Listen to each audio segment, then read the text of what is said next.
Muy buenos días, muy buenas tardes, jóvenes. Esto es otro video explicativo en esta modalidad remota, teleeducación, como le quieran llamar, que en este caso se va a referir a lo que es la historia moderna o la edad moderna. Bien, aquí lo hemos dividido en 5 grandes áreas o temas que hay que tocar, que son el Renacimiento, la Reforma, la Contrarreforma, las revoluciones, la Ilustración y la independencia de los Estados Unidos. Eh, en la medida de lo posible intentaremos abordarlo en un video. En caso de que esté quedando muy extenso, vamos a abordarlo en dos, con la finalidad de que no se haga tan tedioso. Bien, en un primer momento vamos a abordar el concepto del renacimiento. El renacimiento viene de renacer, de volver a nacer. En este caso, se refiere a los valores clásicos, a los valores del arte y la cultura clásica, son la griega y la romana, que estuvieron escondidos durante la Edad Media. Por eso se le llamó una Edad Media también, porque era lo que estaba entre medio de la antigüedad clásica y este renacer. ¿Y en qué se ve manifestado este renacer? En el arte, ¿ya? Que tiene que ver con la perspectiva, con el uso de la técnica de trabajo, con generar pinturas, esculturas que fueran lo más verosímiles, es decir, lo más cercano a la realidad.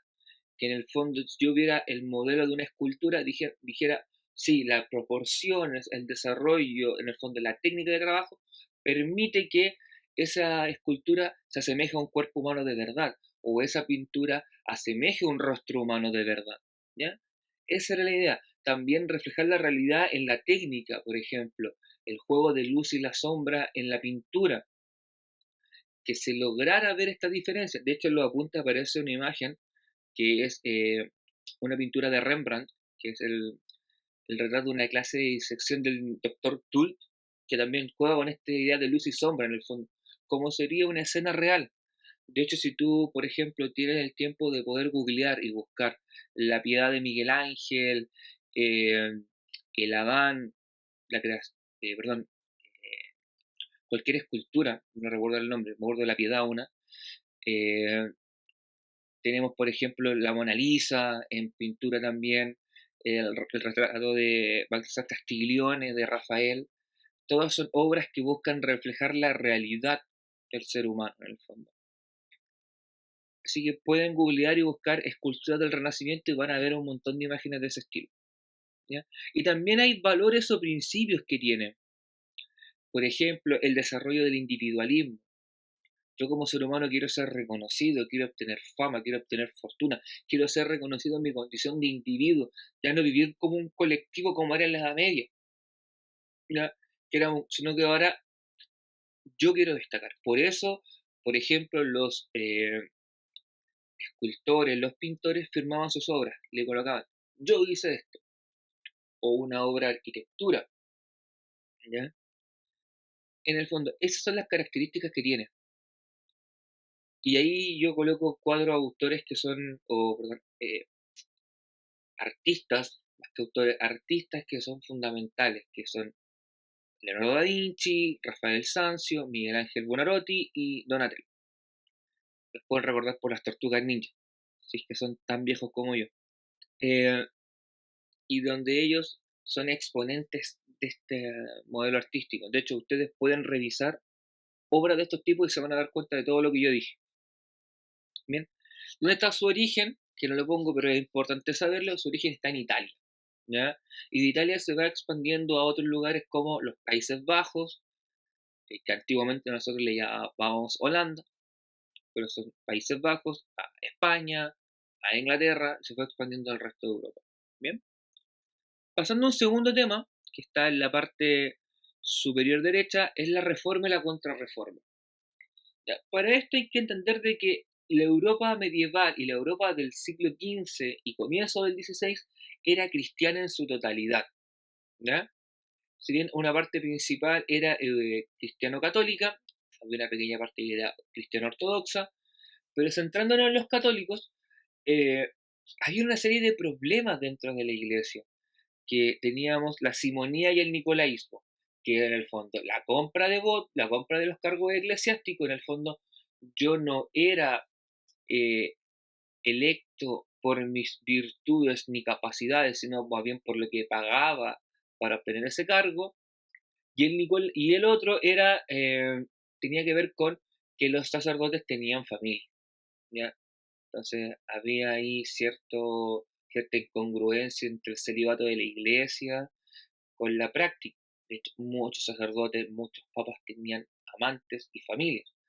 Eso es lo que se llama una degeneración de la iglesia. En el fondo, se pierde el norte, se pierden los valores fundamentales de la iglesia y se corrompe. Y esto lo observa un sacerdote llamado Martín Lutero. Lutero se cuestiona el porqué de la iglesia. ¿Está bien seguir en una iglesia corrupta? Lutero piensa que no, y él escribe 95 principios o postulados, que son las 95 tesis de Lutero. Él las pega en la catedral donde trabajaba, que era en Wittenberg, Alemania, y de ahí comienza la reforma protestante. De hecho, la religión, o mejor dicho, el ala del cristianismo que forma Lutero es el luteranismo. Y así se replica en el resto de Europa. Por ejemplo, está el calvinismo, está la iglesia de Zwinglio, que cada una de ellas tiene sus principios particulares, ¿ya? Las iglesias reformadas, en Inglaterra está el anglicanismo. ¿Y qué tienen en común? Que todas difieren de estos principios cristianos católicos tradicionales, en el fondo, y comienzan a ser masificados y aceptados dentro de la nobleza europea. Por ejemplo, los ingleses adoptan el anglicanismo. ¿Debido a qué? A que el rey de Inglaterra, Enrique VIII, se quería divorciar de su mujer, que era Catalina de Aragón, hija de los reyes de España. El Papa le niega, en el fondo, el divorcio y dice, ¿sabes qué? Voy a crear mi propia religión donde me voy a poder divorciar. ¿Bien? Juan Calvino, lo mismo, él desarrolla el calvinismo, que ellos creían en la predestinación, en el fondo, que ya tu camino estaba definido, pero aún así tenías que actuar bien. Y así sucesivamente se crean una serie de reformas a la Iglesia Católica. Esto evidentemente es un golpe fuerte para la Iglesia Católica, la Iglesia de Roma, por lo cual tienen que tomar medidas. Y hay dos grandes medidas que surgen, o dos grandes elementos, acciones que surgen. La primera es el Concilio de Trento. El Concilio de Trento se celebra en la ciudad de Trento, en el norte de Italia, donde se establecen una serie de elementos morales que debían cumplirse, en el fondo para intentar mejorar la situación de la Iglesia Católica. Y otro elemento importante o otro aspecto importante que emerge es que surge la Orden de los Jesuitas, la Compañía de Jesús. Ellos surgieron en España, fundados por San Ignacio de Loyola, quienes se convierten en los soldados de la Iglesia Católica. ¿En qué sentido? Comienzan a hacer misiones alrededor del mundo con el fin de implantar los valores cristianos, sobre todo en América, valores católicos, eh, a través de su función educativa y su función misionera. Y en el fondo está esta pugna entre católicos y protestantes por siglos, ¿ya? Y que también desencadenó una serie de conflictos armados, como fueron la Guerra de los 30 años, o sea, si bien fue una guerra de carácter político, tuvo una fuerte influencia religiosa entre si el emperador podía ser protestante o no, cuál era el rol que tiene que jugar la religión. De hecho, ¿qué es lo interesante de este proceso de reforma y contrarreforma?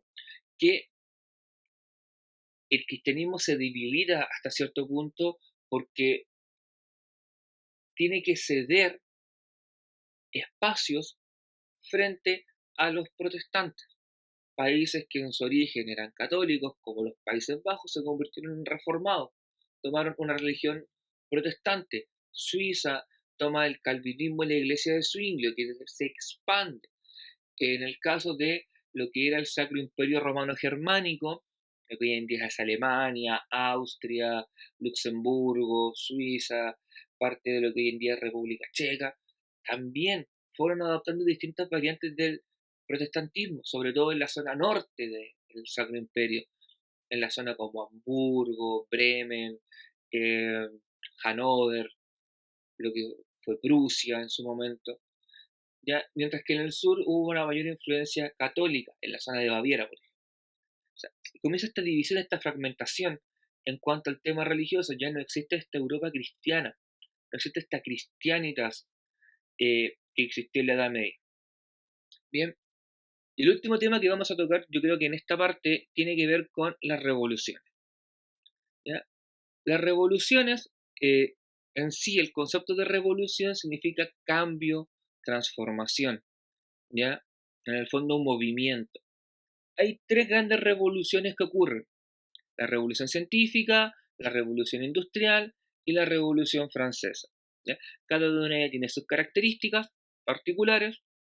La revolución científica tiene que ver con un cambio del cómo se generaba el conocimiento, cómo se analizaba el mundo, ¿ya? Comenzamos a alejarnos de una perspectiva ligada a la religión y a explicar las cosas desde lo divino, de esto ocurre porque Dios así lo desea, o es un mensaje divino, sino que buscar una explicación racional de los hechos. Por ejemplo, el por qué llueve ya no es porque el Dios de la lluvia esté enojado, o porque Dios nos manda un castigo, sino porque hay un fenómeno natural tras ello.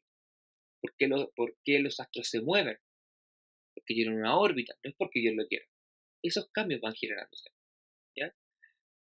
En sí, recuerden que en esta época surgen, por ejemplo, la teoría heliocéntrica, que lo que plantea es que la Tierra gira alrededor de un astro superior, que es el Sol, y no que la Tierra sea el centro del universo, ya que eso lo plantea Nicolás Copérnico, que luego Galileo Galilei lo comprueba con sus observaciones astronómicas con un telescopio, ¿ya? Que por último Johannes Kepler lo sistematiza o lo ordena en leyes, las leyes de Kepler, ¿ya? También surgen dos vertientes de pensamiento: el racionalismo y el empirismo. El racionalismo, como su nombre lo dice, se focaliza o se concentra en la razón, en el fondo. Todo conocimiento tiene que ser racional, tiene que ser comprensible por la mente humana. Esto lo plantea René Descartes, o René Descartes, como le quieran llamar, y él lo hace estudiando principalmente las matemáticas y la geometría, ¿ya? Por ejemplo, él dice que si un triángulo tiene 180 grados en sus ángulos interiores, todos los triángulos van a tener eso porque es racional, porque es la misma forma y un sentido común. Y en el otro caso tenemos el empirismo, que lo plantea Francis Bacon, que era un inglés, y él se concentra principalmente en el siguiente aspecto: todo conocimiento tiene que provenir de nuestro sentido, de la experiencia sensible y la observación. Por lo tanto, si yo observo un triángulo y lo mido, me voy a dar cuenta que sus tres ángulos interiores suman 180. Y si lo hago con 10 triángulos diferentes, en todo va a ocurrir lo mismo. Pero lo observé, lo vi, lo pude, en el fondo mis sentidos me permitieron comprobar eso y no solamente quedarme con una teoría. Eso es lo que plantea el empirismo, y esas son las bases que sienten el conocimiento actual. El conocimiento occidental del día de hoy se centra en estos dos corrientes de pensamiento. Bien, chiquillos, vamos a dejar hasta ahí. En la segunda parte del video vamos a continuar con lo que nos falta de las revoluciones y vamos a abordar lo que es la ilustración y la independencia de los Estados Unidos. Recuerden mandar todas sus dudas, consultas, ser constantes con su trabajo. Que estén muy bien, cuídense, un abrazo, chao.